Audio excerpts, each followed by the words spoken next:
warahmatullahi wabarakatuh. Halo semuanya. Welcome to SPSI Podcast. Podcast kesana kesini bahas apa aja jadi seru.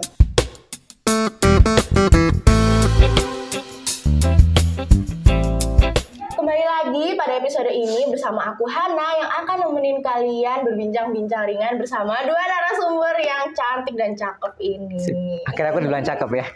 Oke, iya dong. Lanjut. Yang pastinya sebelum mulai aku mau ngucapin selamat datang kepada para mahasiswa baru Psikologi 2022. Semoga kalian kelak di sini bisa berproses dan belajar dengan baik dan pastinya bisa bertahan hingga lulus. Nah, ngomongin soal maba nih, kita punya topik yang pas banget untuk dibahas, yaitu tentang eksplorasi diri. Kali ini aku bakalan ditemenin sama Kak Giva dan Kak Fatim. Hai Kak. Hai. Mungkin boleh perkenalan dulu dan sekalian mungkin kesibukannya sekarang apa nih Kak? Boleh ceritain dikit. Aku dulu ya? Ya, gitu dulu. Oke, kalau aku ini sih kesibukannya sejauh ini ada di organisasi kemanusiaan di Maresigana itu, sama ada di Hizbul-Waton juga. Dan kalau kemarin ketika pas maba mungkin teman-teman ada yang lihat aku di ngangkutin orang-orang pingsan, terus ada yang nenangin orang-orang nangis, kayak gitu. Sejauh ini kalau ketika pas maba aku job deskku itu ada dari Maresigana. Tapi sebelumnya ya aku di Maresigana kayak bagian di human development, kayak analisa kebutuhan organisasi, permasalahan personal.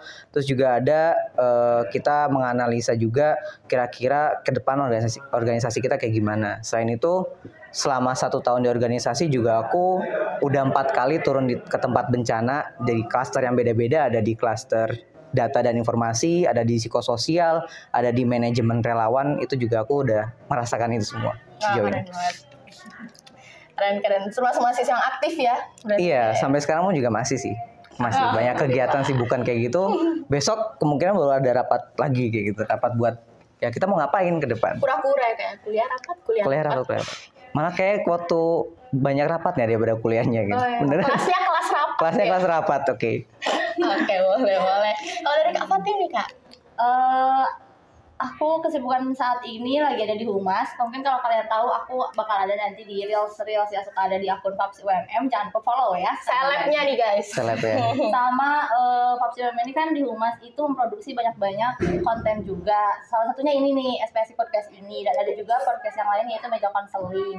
Terus kalau kesibukan semester yang lalu itu aku masih bagian dari kabinet Arkaba Suaranya BEM UMM. Itu aku sebagai eksekutif mudanya Kemendagri gitu. Jadi kalau misalnya kalian tergabung di BEMFA ataupun HMJ itu tergabung dalam naungannya Kemendagri di BMU gitu. Terus mungkin nyambung ya sama Giva yang pengalaman psikososial. Iya. Itu salah satunya pernah menjadi pengalaman aku juga. Turun respon bencana dari LPT psikososialnya UMM psikologi itu tuh kita ketemu ya.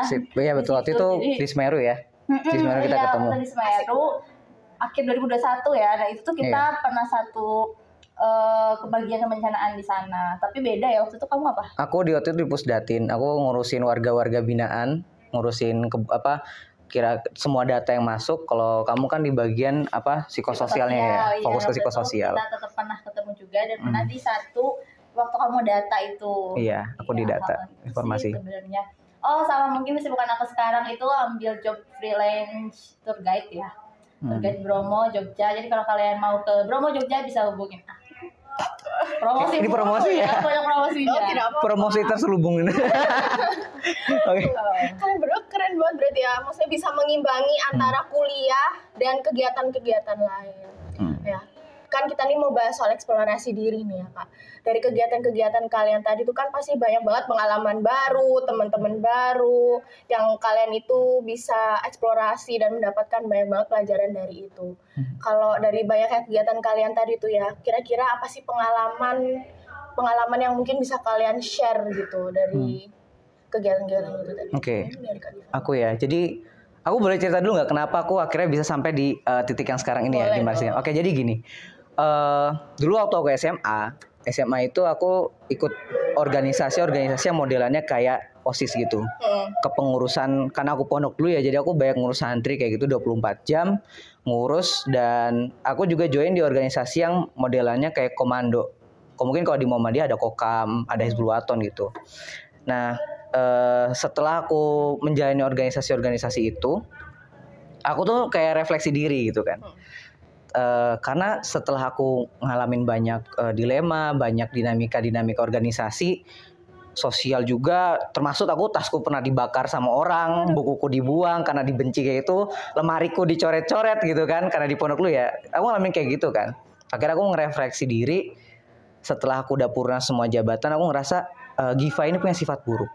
Aku nggak kayak gitu. Ketika itu aku menyadari hal itu. Sifat buruknya apa? Ketika itu aku berinteraksi dengan orang-orang yang di lembaga-lembaga seperti itu, mungkin aku akan banyak banget emosional. Aku bakalan arogan, aku bakalan kesel sendiri. Idealismeku tinggi banget ketika aku berhubungan dengan organisasi-organisasi seperti itu. Jadi ketika aku lulus SMA, aku udah bertekad, kayaknya Giva punya, mungkin kalau kita pakai pendekatan Jung gitu ya, Jung kan ada namanya shadow archetype itu. Kita punya sifat buruknya, ada bawaan kayak gitu. Nah, aku menyadari kayaknya aku harus bisa berdamai dengan sifat burukku ini. Dengan sifat buruk yang aku punya dari aku SMA, aku pengen berdamai di dunia kuliah nanti. Jadi ketika itu aku udah punya tekad, setelah aku lulus dari SMA, aku pengen masuk ke organisasi yang kerelawanan. Kenapa kerelawanan? Dan sifatnya komando, karena cuma di sini aku bakalan sering diomelin orang. Aku bakalan diomelin, bakalan nerima keluh kesah orang, bakalan dikit-dikit disuruh ini suruh itu. Untuk apa? Aku pengen merasakan bahwasanya ketidaknyamanan dan ketidakenakannya itu. Jadi aku pengen berdamai sama sifat buruk aku yang coba deh, Giva bisa nggak sih jadi orang yang merendah? Kalau selama ini Giva ketika organisasi itu isi temperamen semua, organisasi semua, bisa nggak sih Giva itu mengendalikan sifat buruk atau hal-hal buruk dalam diri Giva yang selama ini terbentuk gitu. Jadi ketika aku lulus, aku memutuskan di UMM ada organisasi kerelawanan apa. Akhirnya aku gabunglah ke Maharishi Gana ini karena aku nemu organisasi kerelawanan dan juga di kepanduan juga di 10 Waton. Nah, alhamdulillah aku nemuin apa yang aku dapat, apa yang aku pengen gitu kan. Aku pengen dimarahin orang, aku pengen sibuk, pengen padat, pengen jenuh, itu karena aku pengen deal sama diri aku gitu kan. Jadi bisa berdamai dengan diri aku sendiri. Jadi kalau ditanya kenapa apa aja yang aku dapat, yang paling berasa sampai sekarang adalah aku bisa jadi orang yang nggak temperamen, jadi orang yang nggak arogan. Bahkan ketika di Batu kemarin, aku ikut ngebantu BPBD di sana itu untuk ngerekap data-data rumah hancur, rumah rusak, kerugiannya berapa dan segala macam, satu rumah perlu berapa semen. Padahal aku mahasiswa psikologi, karena waktu itu di sana butuh banget bagian asesmen dampak kerusakan, bahkan kebutuhan pasca bencana itu perlu. Ketika itu data yang aku buat sampai ditanyakan mau dibandingkan buat data wali kota gitu kan, mau dibawa ke sana. Dan tapi ketika itu aku tetap menjadi orang yang rendah karena statusnya cuma relawan. Padahal ketika aku serahkan datanya, BPBD ketika itu berterima kasih sudah dibantu untuk penanganan rehab rekon, tapi aku tetap jadi orang yang rendah di situ. Tetap orang yang, ya gue cuma di bawah doang, lu cuma relawan doang, cuma ngebantu udah. Lu nggak jadi orang yang terkenal, nggak diangkat, nggak dipublish ke media, bahkan sampai sekarang pun nggak ada nama-nama saya di Instagram organisasi atau dimanapun. Itu yang pengen aku cari. Jadi aku pengen ngerendah, pengen bisa nggak sih Giva itu deal ketika punya emosi. Ketika di Semeru bahkan aku awalnya cuma ditugaskan 2 minggu, malah jadi 40 hari di sana. Bayangin stresnya kayak gimana, dan ketika itu benar-benar ada ujian UAS dari mata kuliah observasi dan wawancara. Akhirnya aku harus nyari subjek di sana. Cari penyintas yang ada bisa aku wawancarain, yang kira-kira mereka sehat secara mental. Di situ Giva pengen belajar caranya menangani emosi sendiri. Akhirnya di sana alhamdulillah 40 hari aku di sana bisa survive karena ada masalah warga, bahkan aku sering diomelin warga. Aku pernah pagi-pagi ditelepon sama warga di sana, tiba-tiba warganya nangis. Benar-benar nangis kayak ada masalah konflik sosial dan lain-lain. Jadi alhamdulillah aku mendapatkan itu dan seru juga ternyata. Bahkan terakhir di Pesmaba kemarin, for the first time, pertama kali banget aku ngelihat namanya orang psikosomatis beneran. Biasanya ketika di Maharishi Gana itu kan dikasih tahu gejala-gejala yang sering mungkin kita temui di lapangan. Tapi pertama kali ini aku ketemu bahwasanya psikosomatis itu beneran ada loh. Beneran ternyata ada orang yang sampai tangannya kaku, tangannya kram karena masalah psikis mereka. Dan pertama kali juga aku bisa menangani itu bersama teman-teman dari kedokteran, dari PMI juga, dari tim Mapkes itu kita bareng-bareng akhirnya pertama kali. Jadi itu yang aku cari, aku dapatkan selama kesibukan ini. Giva bisa deal dengan diri sendiri. Bayangin ketika kita nanganin pasien, nanganin korban, kita malah dimarah-marahin, kita malah diomel-omelin, padahal kita udah ngasih yang terbaik gitu kan. Tapi gimana caranya Giva pengen bisa deal dengan diri sendiri, dengan emosi kita. Giva bisa melatih regulasi emosi, bisa memiliki atribusi positif yang optimisme yang baik seperti itu. Itu yang sejauh ini aku dapatkan dan aku syukuri di organisasi kerelawanan yang ini. Gitu. Oke, keren banget sih ya. Kalau aku lihat dari Kak Giva ya, berarti Kak Giva tuh punya self awareness yang tinggi banget sih. Bisa, nggak semua orang itu kan kayak bisa menganalisis dirinya tuh kurangku tuh di sini. Ada orang kan yang misalnya malah denial, nggak kok aku nggak kayak gitu orangnya. Kak Giva tuh memilih untuk memperbaiki itu. Iya, nah itu ya. Itu sih. Kalau tadi kan kita bilangnya, Hana bilang kan kita lagi bahas eksplorasi diri ya. Yang aku rasakan dan bahkan beberapa, aku nggak mengeneralisirkan semua ya, nggak semua orang, tapi terkadang dari kita itu beberapa ada yang ketika kita melakukan eksplorasi diri, kita mencari jati diri kita justru malah nolak gitu kan. Padahal sebelum kita mengenal diri kita lebih lanjut, kita harus terima dulu. Kita harus terima kita. Dengan segala kekurangan kita apa, itu yang kita terima. Aku nggak bisa di bidang ini, ya udah akui, aku nggak bisa. Pilihan, nah soal kedepannya gimana, ya itu pilihan kamu. Apakah kamu nggak perlu sibuk di situ lagi? Apa kamu mau mengasah itu? Aku dulu pernah ketika SMA benar-benar nggak bisa matematika. Bukannya aku nggak suka, tapi aku waktu itu bilang sama guru aku sendiri, bilang, Pak, kalau emang nilai saya jelek, tulis jelek. Saya nggak pengen ikut remedial. Aku ngomong kayak gitu, karena saya sama satu semester saya nggak paham apa-apa Pak gitu. Saya lebih berharap saya bisa belajar ulang daripada saya dapat nilai saya baik. Gara-gara ngerjain soal remedial yang segampang itu, semudah itu. Ketika itu aku menyadari, saya pengen ya udah tulis nilai saya jelek ketika saya emang itu buruk gitu kan. Dan akhirnya setelah itu kesepakatan saya sama guru saya, akhirnya dibilang kita ada reteaching. Kita adakan reteaching karena waktu itu guru saya juga merasa kayaknya kamu perlu pengajaran lebih, dan alhamdulillah setelah aku adakan reteaching itu baru kita ngerjain soal remedial, baru nilaiku bisa diperbaiki. Karena ketika itu aku bilang, ya kalau saya nggak bisa matematika, kenapa perlu dibagus-bagusin sih gitu kan nilai saya berharapnya saya dapat ilmunya gitu loh, bukan saya berharap dapat nilainya kayak gitu. Aku suka matematika, cuma aku lemah dalam matematika, itu yang aku rasakan. Ya udah, aku terima aku nggak bisa. Dulu lagi pernah aku masalah fisik, misalkan aku punya kekurangan fisik, ya udah kita terima gitu loh. Ini kekurangan aku loh. Ini apa yang aku nggak bisa, jangan dipaksain. Gitu. Itu sih yang mungkin emang benar ya, itu salah satu cara pertama ketika kita mau eksplorasi diri. Ya jangan denial dulu, jangan sok-sokan gue bisa nih. Aku nggak kayak gitu kok. Justru malah kita nggak sesuai dengan apa yang diri kita sebenarnya gitu. Itu sih. Keren banget guys. Kalau dari Kak Fatih gimana Kak, dari semua kesibukan ini? Dari semua kesibukan ini mungkin kalau Giva tadi secara personal ya, kalau aku mau lebih general aja secara keseluruhan. Jadi karena aku ini suka ketemu sama orang dan suka berkomunikasi, dan aku ini nggak suka kalau misalnya dalam satu hari ini kayak nggak ketemu orang di kosan, nggak ngapa-ngapain, nganggur, itu kayak justru malah makin stres gitu, malah makin ya Allah ini bisa nggak ya aku nggak ketemu orang, ngajak ngobrol atau apapun gitu. Jadi karena aku suka ketemu orang dan suka bersosial, pada saat itu kesibukan aku ini banyak yang beda-beda bidang. Kalau di Humas ini lebih ke konten dan media, sedangkan aku di target ini yang harus membahagiakan orang lain, ibaratnya turun ke lapangan. Meskipun sedih gitu ya dalam hati ya. Dan sedangkan aku di BEM ini, waktu kabinetku ini yang harus mengkonsep, karena aku ini selalu ada di divisi acara ya. Kalau saya udah terjerumus ke satu divisi, biasanya itu terus kan, jadi acara abadi nih. Pada saat itu ada 3 bidang hal yang berbeda, dan aku ini harus tetap menjalankan itu semaksimal mungkin dan profesional gitu. Pernah ada di satu waktu aku itu di Humas, dan itu media, aku harus nge-host salah satu podcast, dan itu posisinya aku lagi huru hara, sakit hati, patah hati dan lain sebagainya, dan besokannya aku harus nge-host. Itu menjadi tantangan buat aku karena aku harus tetap profesional, dan aku nggak mungkin ngebatalin karena itu besokannya banget harus nge-host. Dan waktu itu gue startnya salah satu dosen.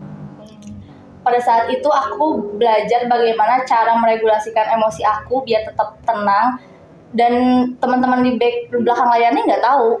Mereka seolah-olah tahu aku ya udah biasa aja, ngelos seperti biasa, dan aku berhasil membawakan itu seolah-olah semalam tidak terjadi apa-apa.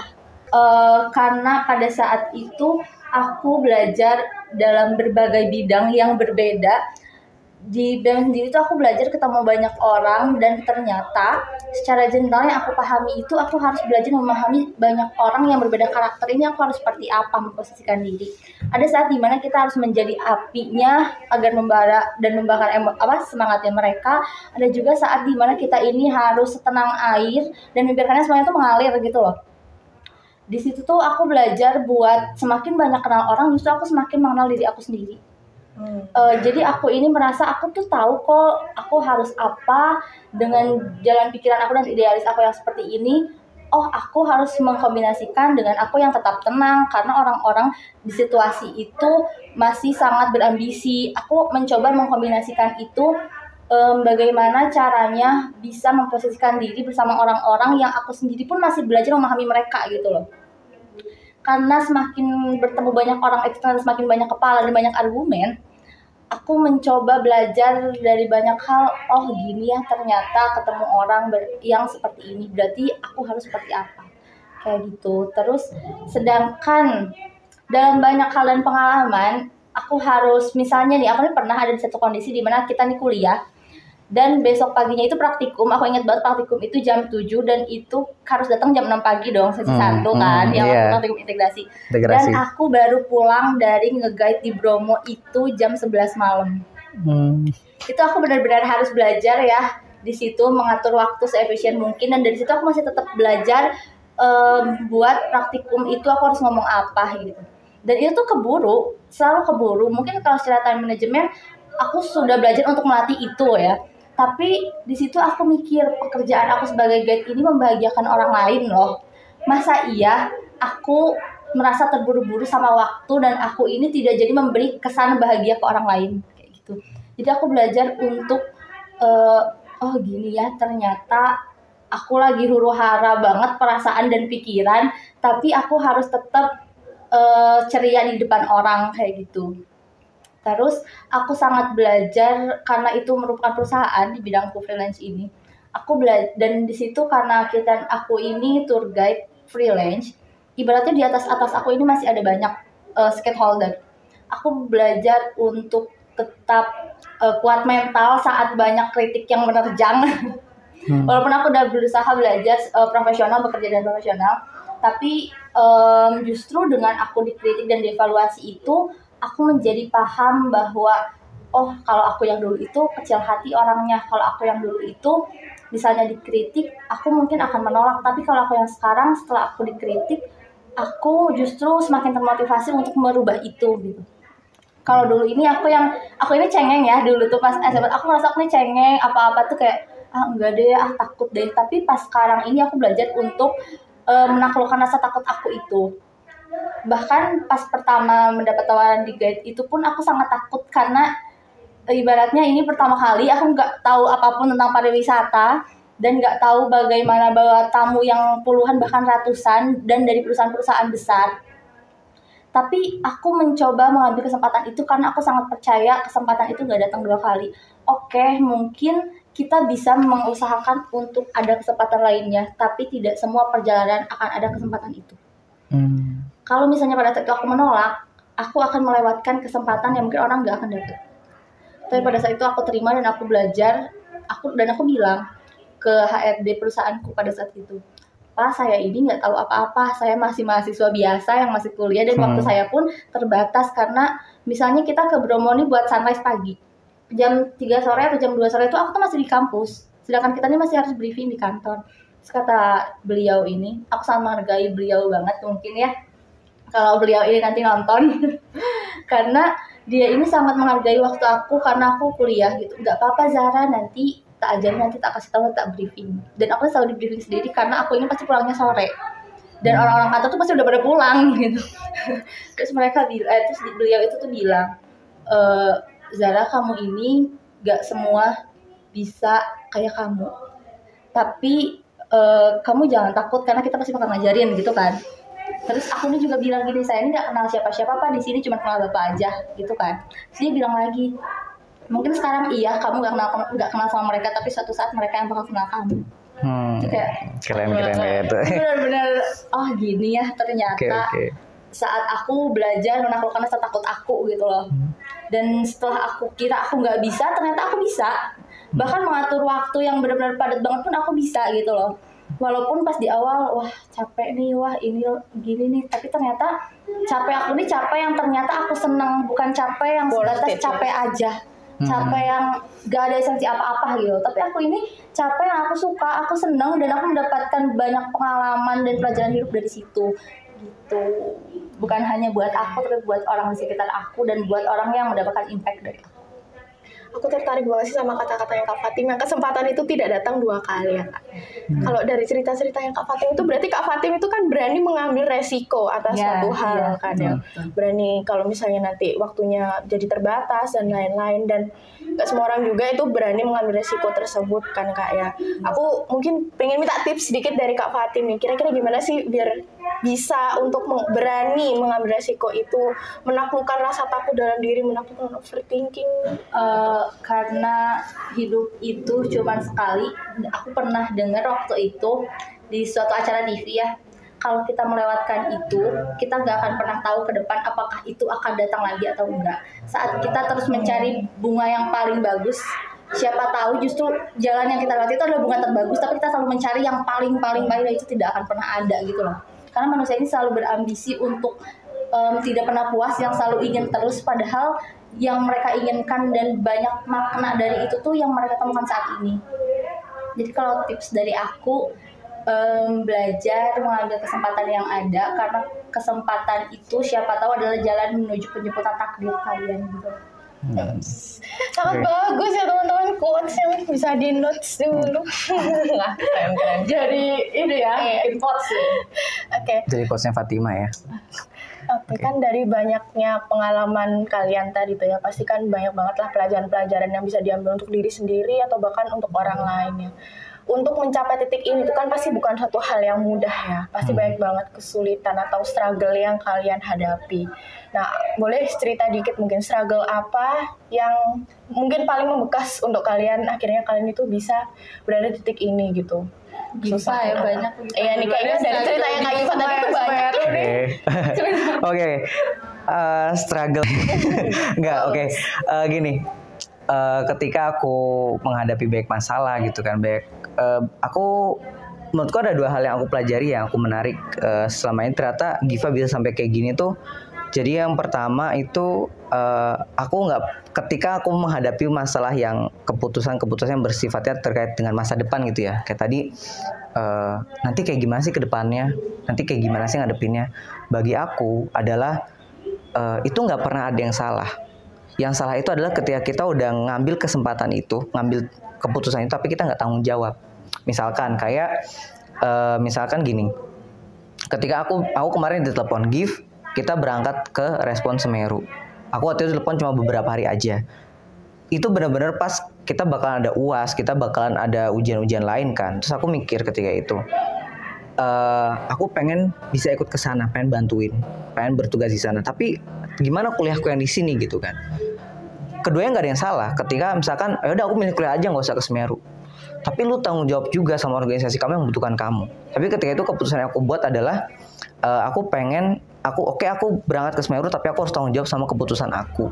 Ya udah, aku di sana akhirnya subjek wawancara, subjek observasi, aku berusaha cari di sana. Aku tanggung jawab sama keputusan aku. Aku meninggalkan kampus aku, tapi aku berangkat ke sana selama 40 hari. Aku harus tanggung jawab juga. Aku tetap online Zoom, aku tetap izin ke ketua poskor di sana. Saya ada kuliah, mohon izinkan. Dan ketika ada tugas saya tetap ngerjain. Bahkan ketika aku nyari subjek wawancara dan observasi itu nggak mudah, karena di sana mereka menggunakan bahasa daerah banget. Aku bayangin gimana cara verbatim pakai bahasa daerah gitu kan. Sedangkan aku orang Sunda, orang Jakarta gitu kan, nggak paham bahasa sana gitu. Akhirnya aku berusaha mencari mereka yang bisa diajak interaksi dengan bahasa Indonesia gitu. Itu yang pertama. Kemudian yang kedua, struggleku itu adalah salah satunya ketika kita merespon segala hal yang kita terima. Misalkan kita punya atribusi optimisme, kita udah dapat cercaan, kita gagal misalkan, kita bisa punya atribusi yang optimis. Gimana caranya kita bisa ngelewatin ini? Gimana caranya kita bisa menyelesaikan masalah-masalah kita? Jangan sampai kita memiliki mindset yang tetap, misalkan kita udah gagal, oh nilaiku jelek, oh aku udah dicap sebagai orang yang nggak peduli kuliah, aku udah dicap sebagai orang yang nggak pinter gimana. No, kita bisa membentuk mindset kita agar setidaknya kita terus berusaha mencari solusinya gimana. Jadi meskipun kita sibuk, meskipun kita udah banyak masalah, kita bakalan terus berusaha nyari cara keluarnya gimana sih. Dengan cara pertama banget adalah mindset atribusi optimisnya itu ya. Ketika kita menghadapi masalah ya kita, ada kali kita harus optimis, ada kali kita harus pesimis juga gitu. Salah satu, kita nggak bisa optimis, wah kita pasti menang nih, misalnya gue bakal menang lawan dosen gitu kan. Optimisnya itu optimisnya nggak baik gitu kan. Jadi itu salah satu mindset yang salah. Jadi ketika gue punya masalah, aku seorang Giva gitu ya emang stres, emang kita jenuh, tapi gimana cara kita bisa terus bangkitnya itu kan, punya atribusi yang positif, terus kita merasa tanggung jawab sama keputusan yang udah kita ambil. Sejauh ini itu yang menolong banget aku untuk bangkit. Ya dibilang sering kalah, ya aku sering kalah juga, sering baik. Mungkin aku nggak banyak sekeren orang-orang yang udah di faseku juga gitu kan. Aku nggak keterima macem-macem, nggak lolos macem-macem. Tapi gimana caranya kita terus berenang ke tepian, kalau aku nyebut. Just keep swimming, just keep swimming, just keep swimming, swimming, swimming. Ya gimana caranya kita terus berusaha ngejar-ngejar itu sampai kita benar-benar nemu, oh ini loh gue, ini loh aku, ini loh Giva yang sejauh ini udah berusaha bisa sampai ke titik ini dengan cara aku sendiri gitu. Itu yang aku dapetin, yang aku lakukan ketika aku nemuin banyak masalah. Itu. Oke, kan tadi Kak Giva sempat bahas soal optimis nih. Aku jadi agak penasaran nih. Kak Giva tuh pernah nggak sih kayak menyerah akan suatu hal gitu? Kayak berada di titik terendah, kayak akhirnya kayak aduh aku nggak bisa nih ngelakuin ini. Kayak pernah. Ngedown banget gitu. Terus Pernah. gimana coba cara? Oke. Cara itu ya, bangkitnya ya. Ceritanya dulu ya. Oke, dulu jadi ketika itu kalau dulu yang aku pernah ngalamin dua hal yang berbeda. Pertama, hal yang aku pesimis udah aku tinggal. Salah satunya ketika itu aku pengen banget lulus SMA, pengen ke Turki. Aku sampai ketika itu aku lama ngedekep di warnet karena aku berusaha ngurus berkasnya dan macam-macam. Tapi aku ketika itu udah pengumuman, aku nggak lolos, nggak berangkat. Nyari beasiswa, aku SBMPTN nggak lolos, SNMPTN juga nggak lolos gitu kan. Terus aku mikir kayak gini, gue udah nggak bisa kesana, tapi gue udah dapat pilihan yang terbaik di UMM. Gimana cara gue tanggung jawab? Aku tetap bisa jadi psikolog yang baik, psikolog yang bagus, yang setara dengan mereka meskipun di UMM. Gimana cara kita tanggung jawab keputusan kita? Aku ketika itu bisa aja kan ngambil keputusan, aku gap year aja lah, bus lagi tahun depan. Tapi gue nggak mau gitu kan. Ya udah, aku mutusin aku di sini jadi orang yang terbaik, jadi orang yang paling benar, jadi orang yang paling bagus di sini. Itu keputusan yang aku ambil. Aku ninggalin itu udah Turki buang, PTN negeri aku buang, beasiswa aku buang. Oke, aku gimana sih bisa bertanggung jawab di sini? Kepintaran aku, referensi aku, dan kalian aku pun jangan sampai ketinggalan dengan mereka-mereka yang berhasil ngambil masa lalu yang aku pengen itu gitu kan. Itu yang pertama. Kemudian yang kedua, ketika aku di mana ya, di Semeru kemarin juga, pertama kalinya aku berinteraksi dengan warga-warga yang ya bayangin aja, mereka kondisinya jenuh, kondisinya sedih dan lain-lain. Aku kayak udah hampir pesimis banget, kayak aku nggak bisa nih ngurusin masalah warga binaan ini. Udah kayak aduh bingung banget. Mungkin Fatimah waktu itu tahu ya gimana stresnya ketika kita turun ke tempat bencana yang kita aja nggak tahu gitu mesti ngapain gitu. Apalagi aku yang mendadak, kamu nggak boleh turun dulu Gif sebelum masalah kamu selesai. Aku digituin kan. Aku aduh gimana ceritanya kayak gini, nggak jadi. Apalagi psikososial tuh mental kita, energi kita terkuras banget kan. Ya ketika itu apa yang aku lakukan adalah pertama, stop dulu semuanya. Kita tata ulang lagi. Kita mengenali lagi apa sih yang sebenarnya kita hadapi. Mungkin kita bisa dengan mengganti pertanyaan pada diri kita. Jangan kenapa sih gue kayak gini, kenapa sih gue nerima ini, kenapa sih nggak orang lain. Tapi coba kita ganti dengan apa. Misalnya gini, apa sih yang sebenarnya aku rasain sekarang? Oh aku sedih. Oh apa sih sebenarnya kesibukan aku? Kita list. Apa sih jalan keluarnya? Apa sih yang sebenarnya sekarang ada di hadapan aku, dan apa sih yang sebenarnya nggak bisa aku lakukan? Aku paling sering aku gunakan adalah itu. Ketika aku denial, kenapa sih? Aku coba kita definisikan dulu biar kita paham, kita ngerti. Apa sih sebenarnya yang terjadi dalam diri aku gitu?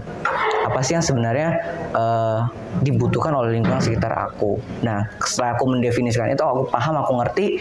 Oh, Jadi aku harus nyari jalan keluarnya ke sini nih. Aku harus ke sini. Aku harus konsultasi ke sini. Jadi kalau emang kita, mungkin tadi benar ya Hana bilang kita self awareness, kita sadar, mungkin kita juga bisa mindfulness. Aku salah satu cara yang paling mudah adalah dengan kita mengganti pertanyaan itu. Bagi aku pribadi dengan cara apa?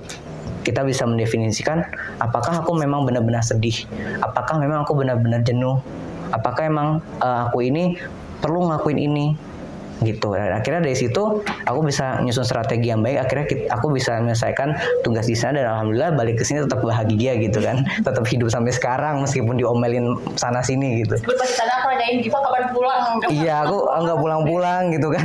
Terus juga aku sampai pas turun ke sini dibilangin ini warlocknya Semeru, ini warga lokal sana kayak kok nggak pulang-pulang. Aku ngeliat kan Fatima tuh kloter keberapa ya waktu itu ya? Ketiga ya. Iya, jadi aku tuh pas berangkat dia masih ada dan pas aku pulang pun dia masih di sana. Jadi kalau kayak Fatima udah pulang, makanya LPT psikososial tuh udah turunin orang gitu kan, udah berangkatin turunin. Dan aku kok di sini terus gitu, nggak kapan pulangnya. Ya udah akhirnya aku waktu itu benar, aku ngerasa gini, apa sih yang sebenarnya saat ini bisa menghibur aku? Aku ya udah, aku bisa terhibur dengan makan bakso. Ya udah, aku pergi makan bakso dulu gitu kan. Aku kayak gitu. Jadi itu salah satu strategi aku ketika aku berada di titik yang pesimis, udah jatuh. Ya udah, itu salah satu cara paling mudah kayak gitu. Keren banget. Agak speechless ya ini. Oke, aku pengen denger cerita dari Kak Fatim juga nih Kak. Dari semua kegiatan Kak Fatim tadi, struggle apa yang paling Kak Fatim ingat dan bisa belajar dari itu, dan titik terendah apa sih dari Kak Fatim yang akhirnya bisa bangkit gitu? Kalau bahas struggle itu aku rasa kan life is a struggle and survival, tapi bagaimana cara kamu bisa survive di antara struggle yang banyak itu. Aku rasa benar kata Giva tentang tanggung jawab ya. Aku pengen meng-highlight bahwa atas apa yang kita dapatkan itu kadang perlu ada yang kita korbankan. Karena pada saat itu aku mendapatkan banyak tanggung jawab, kadang ada saatnya di mana harus ada yang aku korbankan, satunya waktu buat diri aku sendiri gitu. Karena pada saat itu kayak aku pernah ada di titik di mana semua satu minggunya aku harus schedule apa aja aktivitas aku. Dan buat aku istirahat ini tuh benar-benar ya Allah capek banget gitu, benar-benar yang sesingkat itu gitu. Tapi yang penting istirahat tuh ada, nggak boleh enggak, karena itu kebutuhan sehari-harian. Nggak mungkin aku 2 hari nggak tidur gitu nih. Di situ terus menurutku dengan ngelis dan menulis itu sangat penting ya. Ibaratnya kayak bisa masuk ke CBT ya, Cognitive Behavior Therapy, di mana nanti aku tuh akan menulis banyak hal yang nggak cuma berseliweran di kepala, tapi itu semua itu terrealisasikan gitu. Aku itu mungkin kalau tiap hari itu pasti aku bakal nulis kesibukan apa aja hari ini dan ke depan gitu. 1 minggu ke depan tuh aku udah merencanakan itu, walaupun kadang bakal banyak yang berubah karena aku terbiasa dengan kesibukan ini dan aku senang sibuk orangnya. Padahal emang sampai orang-orang ini protes, iya yang sibuk gitu kan, terus kayak iya dia sibuk gitu. Padahal tuh sebenarnya tuh enggak, aku tuh pasti bakal bisa menyempatkan waktu, cuman kadang ada waktu yang nggak selalu bisa. Tapi kalau misalnya menyempatkan dan kalian ngomong tuh aku tuh bisa gitu loh. Nggak sesibuk di mata kalian ya guys ya, enggak kok, kalian teman-teman aku ajak aku main, jangan aku sibuk gitu. Oh jadi selama ini nggak diajak main kayak gitu? Dikira sibuk ya? Tapi sibuk terus akhirnya malas ya kayaknya. Bener. Ajak Fatima sibuk kayaknya nggak usah nggak jadi. Udah tuh jadi nggak usah. Cuma dari situ aku memahami bahwa kita ini hanya menolong diri kita sendiri, selain orang lain yang harus kita tolong adalah diri kita sendiri. Jadi pada saat itu aku sangat belajar bahwa di struggle yang seperti ini ternyata solusinya adalah dari aku sendiri gitu. Aku harus mengkonsep itu. Ada pernah satu titik di mana aku lagi banyak banget kegiatan dan itu pasti bikin aku kayaknya aku mau hampir burn out deh gitu. Tapi pada saat itu aku mikir lagi, ternyata apa yang aku inginkan itu sekarang aku dapatkan loh. Ternyata yang dulu aku belum pernah merasakan ini, sekarang aku melewatkan ini dan merasakan ini gitu. Benar yang kata Giva tadi, soal tanggung jawab di kuliah gitu ya, itu kan tetap kelas, dan pada saat semester 3 ini banyak banget praktikum, tapi itu benar-benar aku harus banget pulang ke kos itu kayak buka laptop sambil makan, sambil ini sambil itu, karena menurutku si kuliah ini benar-benar yang prioritas utama gitu loh. Di antara semua kesibukan aku, mungkin kalau bisa ditanya diurutkan secara skala prioritas ya pasti kuliah. Aku nih merasa bahwa tanggung jawab orang tua aku tuh memberi aku ke kuliah ini sebagai mahasiswa gitu. Jadi aku merasa itu harus banget prioritas. Dan benar banget yang kata Giva soal mungkin kalau misalnya aku ada di PTN atau di univ lain, aku belum tentu akan ada di posisi ini dan mendapatkan pengalaman yang seberharga ini. Aku jadi kayak lebih bersyukur lagi, banyak banget bersyukur. Oh mungkin kalau aku ditempatkan di apa yang aku inginkan, aku belum tentu bisa kayak sekarang. Karena aku mungkin bersaing dari 1 banding 50 orang yang main ke PTN gitu ya.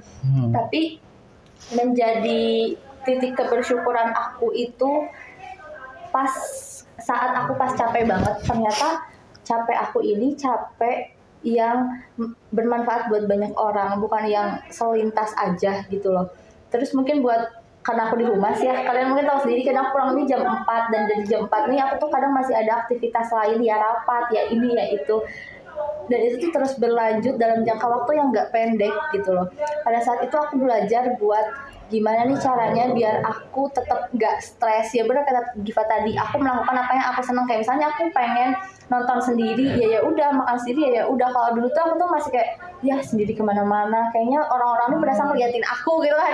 Mungkin kalau buat teman-teman yang belum bisa belajar apa-apa sendiri tuh ternyata nggak seburuk itu kok gitu. Aku tuh belajar juga kayak oh ternyata nggak seburuk itu kok makan sendirian di luar, orang-orang tuh nggak ngeliatin kok, orang-orang nih nggak peduli juga ada kita gitu loh, kayak gitu. Cuman mungkin kalau titik terendah itu alhamdulillah belum serendah itu ya, belum ada di titik paling rendah. Alhamdulillah. Cuman pas waktu di Semeru itu sama sih, aku kayaknya ingin hampir menyerah. Iya gila. Karena tekanan banget.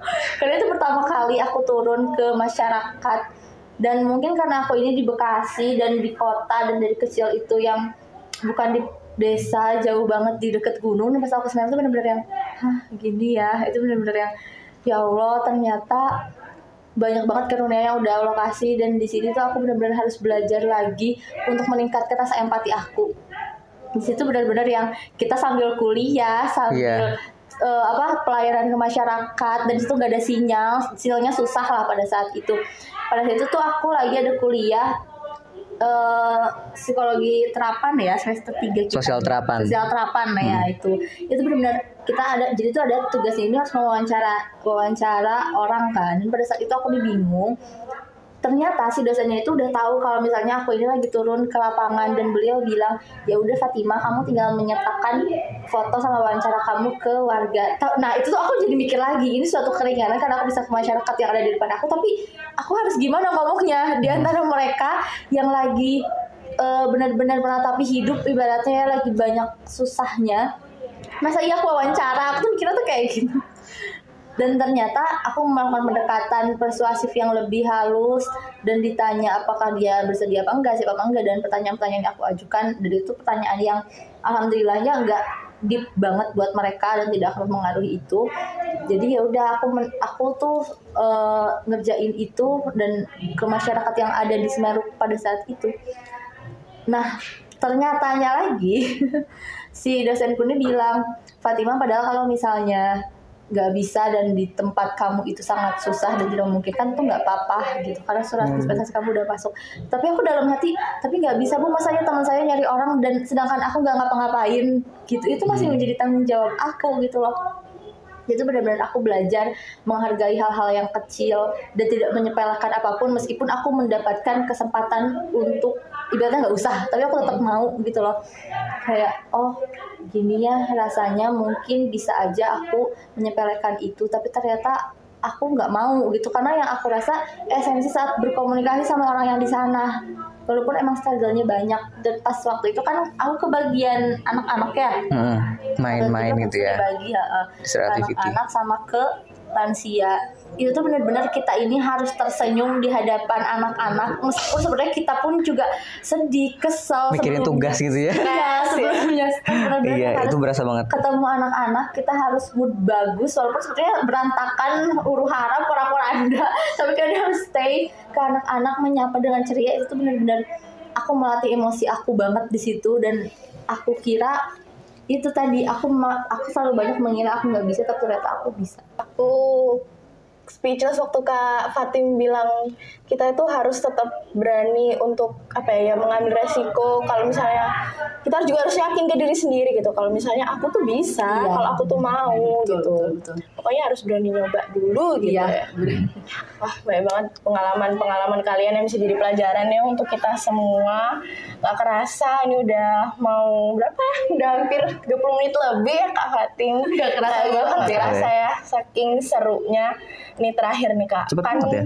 Iya, Kayak baru tadi ya. Kayak ngomongku bentar deh. padahal panjang. Gimana? Kan nggak semua orang ya Kak, berani untuk mencoba. Terus seperti yang kita tahu bahwa eksplorasi diri itu adalah sesuatu yang akan terjadi seumur hidup, kan nggak akan pernah berhenti gitu. Semakin kita bertambah usia juga pasti semakin banyak yang akan dieksplor. Mungkin untuk mereka yang sekarang lagi bingung, lagi takut mau mulai, mau nyoba, terutama mungkin maba kan dari sekian banyaknya pilihan ya di kuliah ini, itu mungkin boleh kasih tips untuk mereka gitu. Mungkin dari Kak Giva. Oke, kalau terkait dengan eksplorasi diri itu aku suka ketika aku ngelihat dengan pendekatannya Maslow ya, humanisme itu. Jadi mungkin kalau teman-teman udah belajar di psikologi kepribadian di semester 2 nanti ya tuh Maslow itu kan aktualisasi diri banget ya. Mereka ada hierarki kebutuhan dan lain-lain. Nah, ketika di buku yang Fish and Fish itu Maslow itu menemukan 4 poin yang kenapa orang itu bisa sampai ada di aktualisasi diri yang baik kayak gitu. Nah, mungkin poin 1, 2, 3 itu adalah poin yang menurutku wajar ya. Jadi pertama itu salah satunya adalah mereka bebas dari psikopatologi. Kemudian yang kedua itu mereka kebutuhan hierarkisnya itu terpenuhi semua. Kayak dari bawah yang merasa aman, terus habis itu mereka juga makanan fisiologisnya terpenuhi semua. Dan yang ketiga adalah menjunjung nilai tinggi being value. Mungkin nanti teman-teman bisa baca ya, being value itu ada banyak banget. Dan terakhir yang menurutku adalah menarik, ketika itu Maslow bilang seseorang itu mengeluarkan seluruh potensi dan bakat dia untuk bisa berkembang berdasarkan apa yang dia bisa. Aku menggarisbawahi bosnya kita itu berkembang sesuai dengan apa yang emang diri kita itu loh, versi kita sendiri. Jadi lu mungkin bisa lu melihat inspirasi orang lain, tapi lu bisa bikin juga diri lu yang menginspirasi gitu. Jadi emang mengembangkan apa yang kita bisa. Jadi menurutku si Maslow itu keren banget, dia menganalisa ya bosnya. Mereka mengaktualisasikan diri itu adalah mengembangkan diri mereka gitu loh. Bukan mereka pengen berusaha jadi versi yang lain gitu. Mungkin terinspirasi bisa, tapi lu ngeluarin yang ada dalam diri lu. Makanya kalau buat pesan-pesan para maba ya 2022 yang kemarin baik banget organisasi gitu. Ya aku saranin kalian benar-benar kenal sama diri kalian dulu. Apa yang kira-kira pengen saya kembangkan dan apa yang saya nggak bisa, apa yang saya bisa. Ya lo harus terima itu yang lo kembangin. Jadi mungkin organisasi apapun gak ada yang salah. Yang penting lo tanggung jawab, kesibukan lo juga gak ada yang salah. Yang penting itu emang sesuai dengan potensi dalam diri lo sendiri. Jadi mungkin itu salah satu pendekatan yang aku suka ketika melihat gimana sih cara kita eksplorasi diri kita ya. Salah satunya dengan pendekatan humanisme itu tadi sih. Gitu. Oke, aku jadi inget nih Kak, kalau misalnya kita nggak